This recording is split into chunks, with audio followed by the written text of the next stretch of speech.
Bienvenue à cette petite réflexion aujourd'hui du dimanche dans le groupe Prière et Louange. Donc aujourd'hui, petite réflexion sur construire, je dirais, dans notre vie des bonnes émotions, d'être plus heureux, d'être plus en paix finalement. En cette période, je dirais, qui dérange, cette période qui agresse, cette période à la confusion médiatique. Donc, qu'est-ce que ça veut dire? Ça veut dire que beaucoup de gens émettent des opinions et, ben évidemment, ça amène des confusions, confusion mentale, épuisement parfois.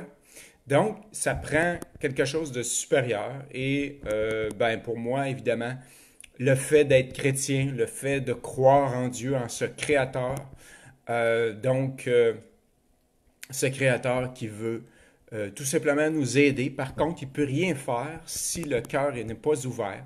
Donc, il ne peut pas rentrer de force. Hein, vous savez, Dieu ou Marie, moi je prie Marie, ben Marie, elle cogne pas dans ta fenêtre un matin pour te dire, hey, il faut absolument que tu pries aujourd'hui, il faut absolument que tu prennes du temps.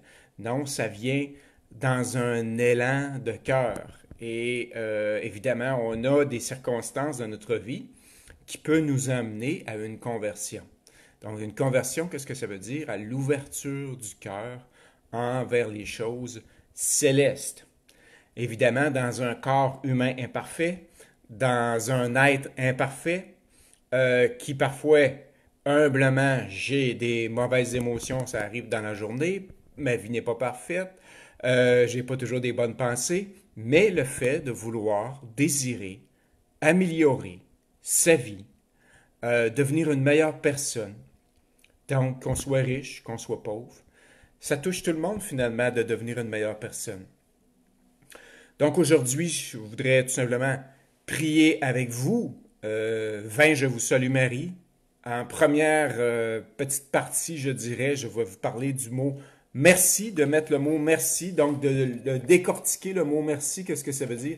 C'est sûr que quand on est sur Facebook, je crois que ça lit à l'envers, mais c'est pas grave finalement. Donc, embellir sa vie finalement, même si c'est compliqué, même si c'est difficile, même si on n'a pas toujours les bonnes pensées au départ de la journée, même si on voudrait que la journée passe plus vite. Donc, c'est commencer à remercier. Donc, c'est dire merci le plus souvent possible dans la journée. Donc, première clé de ce merci. Donc, j'ai décortiqué chaque lettre pour vous aider à tout simplement mettre en pratique le mot merci. Et donc, c'est s'engager tout simplement chaque jour à offrir un message d'encouragement,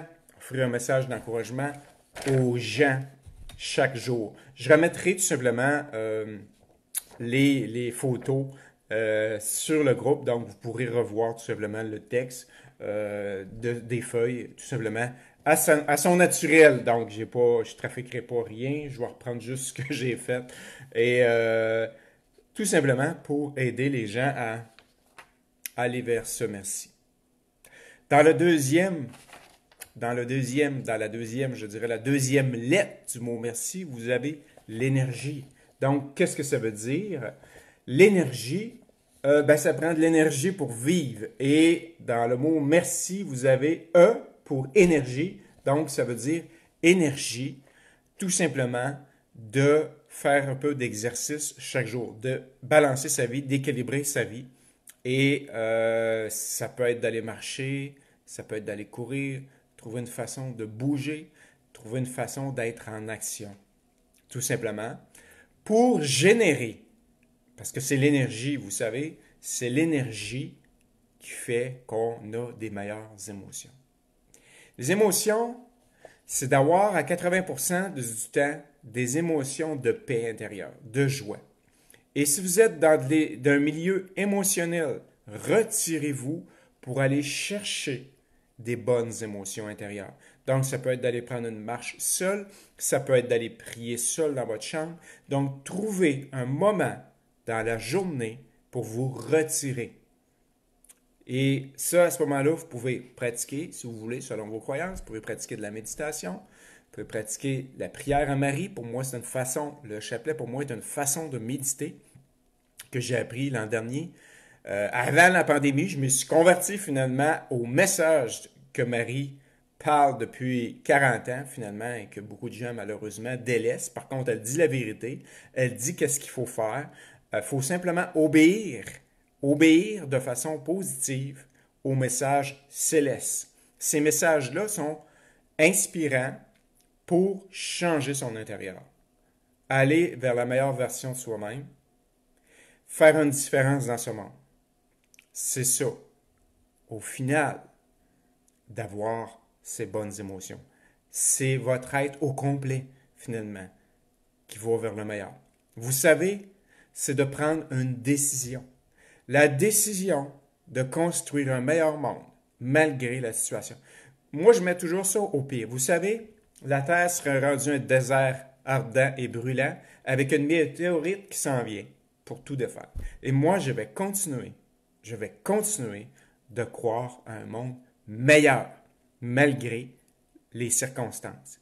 Qu'il y a un monde meilleur, encore meilleur que celui-là qui s'en vient, un monde meilleur que celui-là actuellement, je dirais. Un monde meilleur qui s'en vient. Et c'est ça, être fort intérieurement, aller vers la force intérieure. Ça veut dire, je crois à un meilleur monde, peu importe les circonstances. Je crois, peu importe les circonstances, que je peux être une meilleure personne. Donc, c'est ça, d'aller dans des émotions profondes, de paix, d'amour. Et ça commence dans votre jardin intérieur, de cultiver ce jardin-là intérieur. Et Marie est la reine céleste pour nous aider justement à aller vers cette dimension du cœur-là qui est plus joyeuse, qui est plus sereine. C'est un long processus, par contre. Ça ne fait pas de miracle dans la première journée quand on commence à prier ou méditer sur le chapelet de Marie. Mais par contre, avec le temps, c'est toute votre être qui se transforme. Donc, c'est d'arriver à ce ressenti-là de bien-être intérieur, de guérison aussi, de guérison de votre corps physique, de votre corps spirituel. Je continue avec le mot merci. Donc, le mot énergie, contribuer. Contribuer, dans le mot merci, vous avez la lettre C, contribuer à un meilleur monde. Contribuer à un meilleur monde. Qu'est-ce que ça veut dire, contribuer à un meilleur monde? Ça veut dire tout simplement de vouloir faire une action pour le monde, pour un engagement personnel dans ce monde. De vouloir faire quelque chose qui va contribuer à quelque chose de mieux. Donc, ça peut être de partir un groupe, ça peut être de prier. Donc, toute action, même qu'elle soit simple. Vous savez, il y a des saints qui étaient très, très, dans l'histoire de l'Église, il y a des saints qui étaient très, très humbles. Ce sont des petites actions au quotidien qui font qu'on améliore qui on est. Donc, c'est peut-être de bénir vos aliments. C'est peut-être de bénir votre voiture. C'est peut-être de bénir les gens que vous rencontrez. C'est peut-être de prier pour une personne qui n'a pas été capable de sourire, qui n'avait pas de chaleur humaine, qui avait de la froideur, qui se foutait de votre gueule carrément. Donc, il y a des gens comme ça. Ben, à ce moment-là, c'est de s'ouvrir, d'être plus intelligent que ça, parfois, et de prier pour ces gens-là. Donc, c'est le Créateur de l'univers qui est venu sur la terre, qui a accepté justement de dire aux gens de prier pour ceux qui ne sont pas corrects tout le temps. Donc, c'est ça. Donc, le mot merci, vous avez le R aussi. Vous avez la reconnaissance envers votre vie et la vie en général. Donc, c'est très important de prendre conscience, de dire merci. Simplement merci. Merci parce que je suis en vie. Merci parce que je suis là. Je suis présent. Je peux contribuer. Je peux changer. Vous savez, je peux changer une seule personne dans ma vie, améliorer sa vie, et ma mission de vie va être faite sur la terre. Ça ne prend pas, des fois, avec l'orgueil humain ou l'orgueil spirituel. Il y a de l'orgueil spirituel, il y a de l'orgueil humain normal. Il y a de l'orgueil des gens qui croient. Il y a de l'orgueil religieux. qu'on veut tout changer. Mais peut-être que simplement vouloir se changer et vouloir tout simplement prier pour une personne en particulier dans votre vie, c'est une mission de vie qui est accomplie. Donc, ça ne prend pas tellement de choses tant que ça. On n'a pas besoin de faire un gros show de boucan parfois, ou avec un paquet d'argent pour essayer tout simplement de contribuer à un meilleur monde.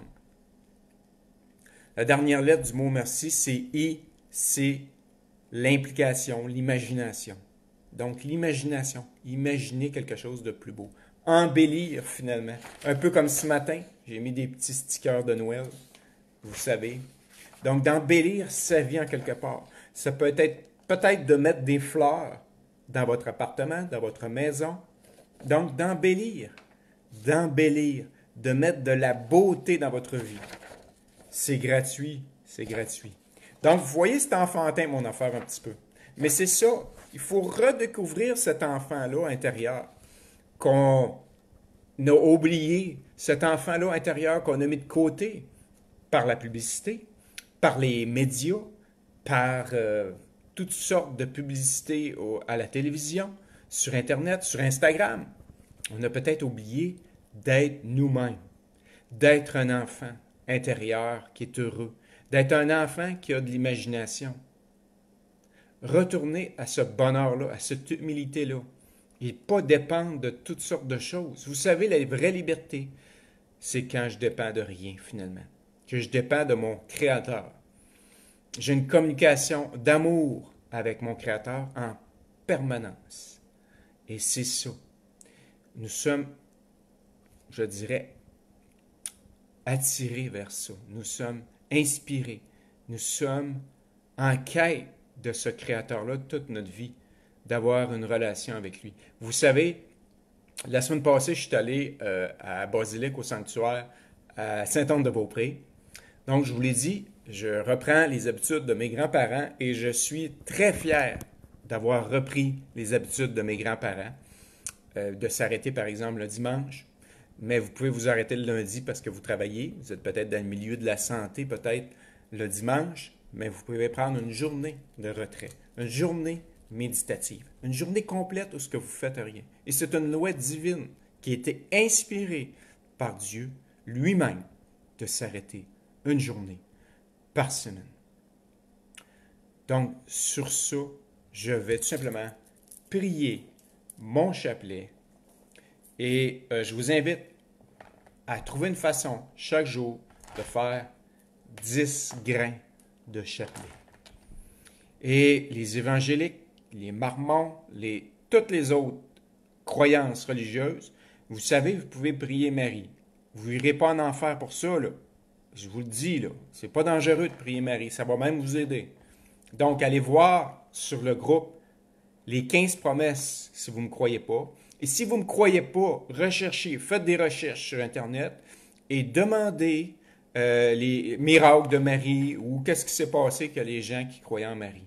Allez sur Internet, allez sur YouTube, faites des recherches. Et écoutez-moi pas, croyez-moi pas.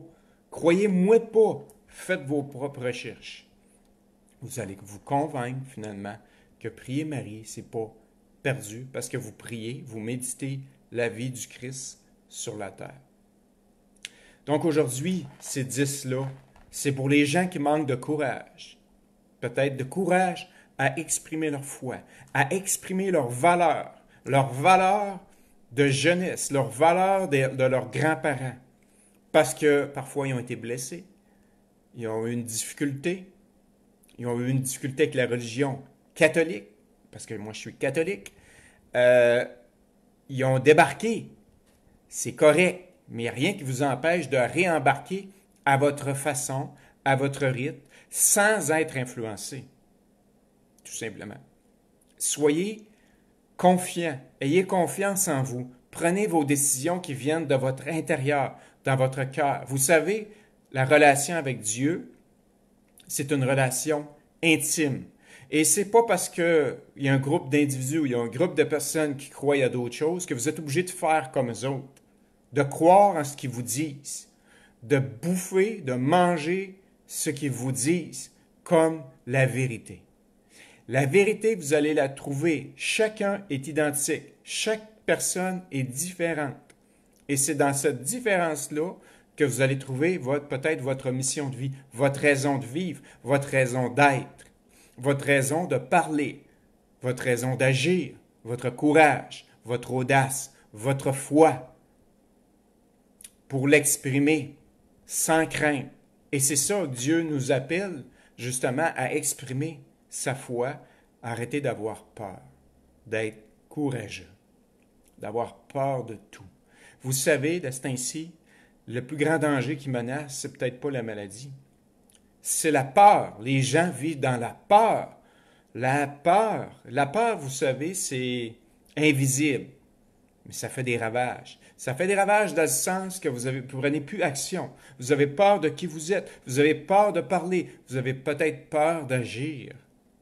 Parce que tout simplement, le mot peur vient même aux dirigeants, en quelque part, qui ne savent pas parfois où ce qu'ils vont, toujours avec leurs décisions. Mais vous savez, si vous avez Dieu à l'intérieur de vous, vous avez Marie à l'intérieur de vous, vous avez tout. Et vous allez être inspiré à faire les choses qui vont vous aider au quotidien, vous aider à sortir de la peur.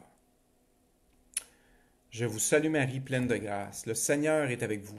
Vous êtes bénie entre toutes les femmes, et Jésus, le fruit de vos entrailles, est béni. Sainte Marie, Mère de Dieu, priez pour nos pauvres pécheurs, maintenant et à l'heure de notre mort. Amen. Je vous salue Marie, pleine de grâce. Le Seigneur est avec vous. Vous êtes bénie entre toutes les femmes, et Jésus, le fruit de vos entrailles, est béni. Sainte Marie, Mère de Dieu, priez pour nos pauvres pécheurs, maintenant et à l'heure de notre mort. Amen.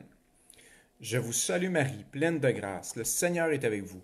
Vous êtes bénie entre toutes les femmes, et Jésus, le fruit de vos entrailles, est béni. Sainte Marie, Mère de Dieu, priez pour nos pauvres pécheurs, maintenant et à l'heure de notre mort. Amen. Je vous salue Marie, pleine de grâce. Le Seigneur est avec vous. Vous êtes bénie entre toutes les femmes, et Jésus, le fruit de vos entrailles, est béni. Sainte Marie, Mère de Dieu, priez pour nos pauvres pécheurs, maintenant et à l'heure de notre mort. Amen. Je vous salue Marie, pleine de grâce, le Seigneur est avec vous. Vous êtes bénie entre toutes les femmes, et Jésus, le fruit de vos entrailles, est béni. Sainte Marie, Mère de Dieu, priez pour nos pauvres pécheurs, maintenant et à l'heure de notre mort. Amen. Je vous salue Marie, pleine de grâce, le Seigneur est avec vous. Vous êtes bénie entre toutes les femmes, et Jésus, le fruit de vos entrailles, est béni. Sainte Marie, Mère de Dieu, priez pour nos pauvres pécheurs, maintenant et à l'heure de notre mort. Amen.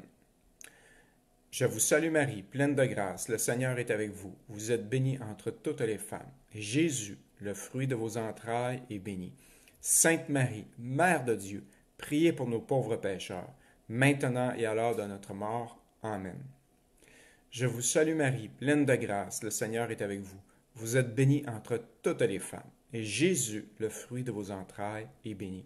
Sainte Marie, Mère de Dieu, priez pour nos pauvres pécheurs, maintenant et à l'heure de notre mort. Amen. Je vous salue Marie, pleine de grâce, le Seigneur est avec vous.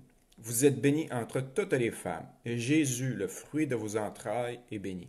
Sainte Marie, Mère de Dieu, priez pour nos pécheurs, maintenant et à l'heure de notre mort. Amen. Donc, peut-être 10 autres pour le COVID, donc sortir la peste du Québec. Donc, je reste au Québec. J'aimerais bien que la courbe, comme on dit, la courbe baisse, qu'on ait moins de cas et qu'il y ait moins d'hospitalisation, que les hôpitaux se vident un petit peu pour qu'on puisse guérir ou soigner les gens qui ont des malaises ordinaires, des fois qui ont des gens qui ont des opérations, qui ont des problèmes cardiaques. Donc, que les lits se libèrent de cette peste-là, finalement, pour que les gens reçoivent les soins normaux, les soins normaux. Donc, c'est ces 10 grains-là pour prier pour la santé des gens, prier, évidemment, pour qu'on se libère de ce malaise qui bloque notre vie parfois. Ça ne bloque pas mon intérieur, par exemple, comme je vous ai expliqué, de façon honnête, intègre. Même parfois dans cette période-ci, ça peut améliorer votre conversion, ça peut améliorer votre foi en Dieu. Vous savez, c'est dans les épreuves, c'est dans les tempêtes qu'on peut toucher au fond, au cœur, à l'intérieur de soi, et sortir des valeurs simplement matérielles qui ne sauvent personne, des valeurs monétaires, des valeurs de biens matériels, que ce soit n'importe quel bien, ça ne sauve pas votre âme, ça ne sauve pas votre cœur, et je ne deviens pas une personne meilleure parce que j'ai des biens. Donc, tout ça, c'est une prise en réflexion, c'est une mise en réflexion de ce qui se passe actuellement. Donc, de comprendre que finalement, nous sommes aspirés à élever notre âme dans des périodes difficiles. Je vous salue Marie, pleine de grâce. Le Seigneur est avec vous. Vous êtes bénie entre toutes les femmes. Et Jésus, le fruit de vos entrailles, est béni. Sainte Marie, Mère de Dieu, priez pour nos pauvres pécheurs, maintenant et à l'heure de notre mort. Amen. Je vous salue Marie, pleine de grâce. Le Seigneur est avec vous. Vous êtes bénie entre toutes les femmes. Et Jésus, le fruit de vos entrailles, est béni. Sainte Marie, Mère de Dieu, priez pour nos pauvres pécheurs, maintenant et à l'heure de notre mort. Amen. Je vous salue Marie, pleine de grâce, le Seigneur est avec vous. Vous êtes bénie entre toutes les femmes, et Jésus, le fruit de vos entrailles, est béni. Sainte Marie, Mère de Dieu, priez pour nos pauvres pécheurs, maintenant et à l'heure de notre mort. Amen. Je vous salue Marie, pleine de grâce, le Seigneur est avec vous. Vous êtes bénie entre toutes les femmes, et Jésus, le fruit de vos entrailles, est béni. Sainte Marie, Mère de Dieu, priez pour nos pauvres pécheurs, maintenant et à l'heure de notre mort. Amen. Je vous salue Marie, pleine de grâce, le Seigneur est avec vous. Vous êtes bénie entre toutes les femmes, et Jésus, le fruit de vos entrailles, est béni. Sainte Marie, Mère de Dieu, priez pour nos pauvres pécheurs, maintenant et à l'heure de notre mort. Amen. Je vous salue Marie, pleine de grâce, le Seigneur est avec vous. Vous êtes bénie entre toutes les femmes, et Jésus, le fruit de vos entrailles, est béni.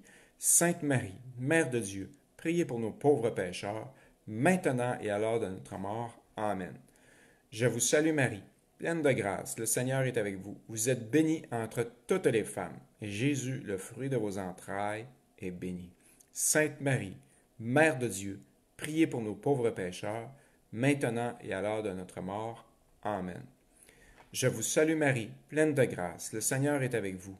Vous êtes bénie entre toutes les femmes, et Jésus, le fruit de vos entrailles, est béni. Sainte Marie, Mère de Dieu, priez pour nos pauvres pécheurs, maintenant et à l'heure de notre mort. Amen. Je vous salue Marie, pleine de grâce, le Seigneur est avec vous. Vous êtes bénie entre toutes les femmes. Jésus, le fruit de vos entrailles, est béni. Sainte Marie, Mère de Dieu, priez pour nos pauvres pécheurs, maintenant et à l'heure de notre mort. Amen. Je vous invite donc à découvrir cette richesse-là incroyable, cette beauté-là intérieure de la Reine Céleste, Marie. Et Marie, vous savez, elle connaît toutes les dimensions. Elle connaît le ciel, elle connaît les enfers, elle connaît les mondes de purification dans l'autre dimension. Et ce qu'elle vous dit depuis 40 ans avec Medjugorje, c'est de prier. Priez, parce qu'il n'y a rien d'acquis. Demain matin, vous pouvez décéder. Et si vous n'êtes pas prêt, c'est difficile. C'est ça qu'on croit. C'est pas de perdre la vie qui est si grave, mais c'est de savoir ce que notre âme va faire après. Et Marie, dans ses messages, justement, nous invite à préparer notre âme à notre grand départ. Parce que tous, on va y passer. Et j'ai des craintes moi-même. Et tout le monde a des craintes par rapport à la mort. Et c'est naturel. Et puis, il ne faut pas avoir peur peut-être d'en parler. Il y a de la publicité sur plein de choses. Mais je vous invite à aller écouter des gens qui sont morts. Il y en a qui ne croient pas à ça. Il y a des scientifiques avec leur intellectuel, même des religieux qui ne croient pas à la mort imminente. À moins que ce soit toutes des tartes, que ce soit toutes des imbéciles. Ce qui me surprendrait guère, finalement. Mais ces gens-là affirment des choses qu'ils ont compris une fois qu'ils ont été dans l'autre dimension. Et ce que je peux vous dire, ce qui est avant tout inspiré de ces gens-là, c'est d'aller vers l'amour inconditionnel. Parce que finalement, c'est ça qui est le plus important, tant ici que dans l'autre dimension, d'aller vers l'amour inconditionnel. Je vous laisse avec cette réflexion-là. Merci.